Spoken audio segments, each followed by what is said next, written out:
C'est l'heure de l'éditorial avec Guillaume Tabar. Bonjour Guillaume. Bonjour David. Alors que le Rassemblement national fait preuve d'une bienveillance a priori envers François Bayrou, Marine Le Pen prédit une démission d'Emmanuel Macron. Je ne sais pas si elle l'a prédit ou si elle la souhaite.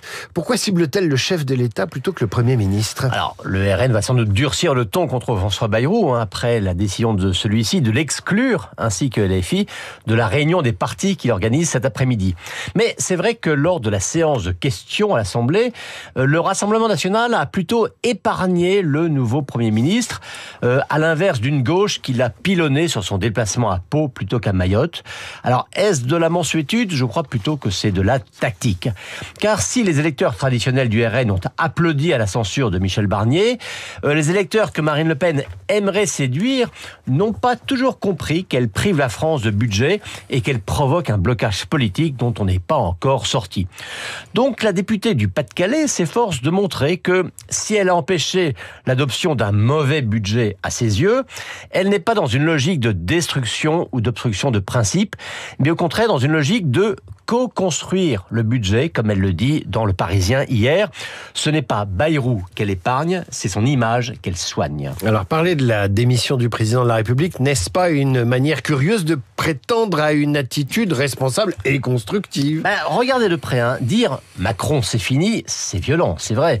Mais Marine Le Pen se garde bien de réclamer la démission du président de la République et encore moins d'organiser sa destitution. Cela, elle le laisse à Jean-Luc Mélenchon et à ses amis. Elle prétend se contenter de faire un constat ou un pronostic. Qu'elle s'autorise à le faire est certes une nouveauté et de ce fait, elle brise un tabou.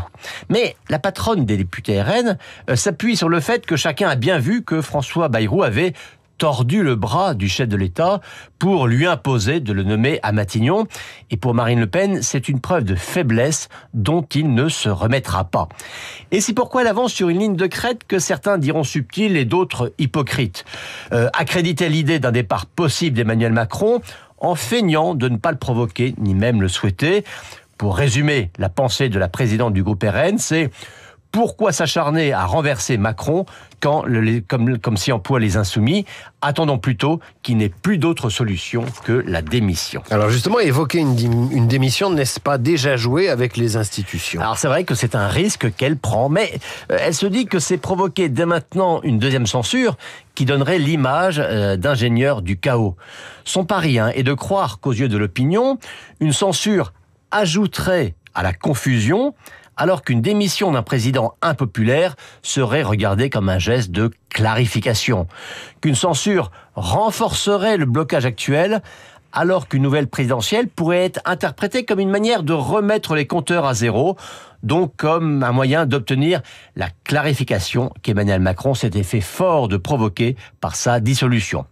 Et puis on ne peut pas bien sûr non plus oublier le rêve de Marine Le Pen d'une présidentielle la plus rapide possible, dans l'espoir qu'elle intervienne avant son éventuelle condamnation à de l'inéligibilité.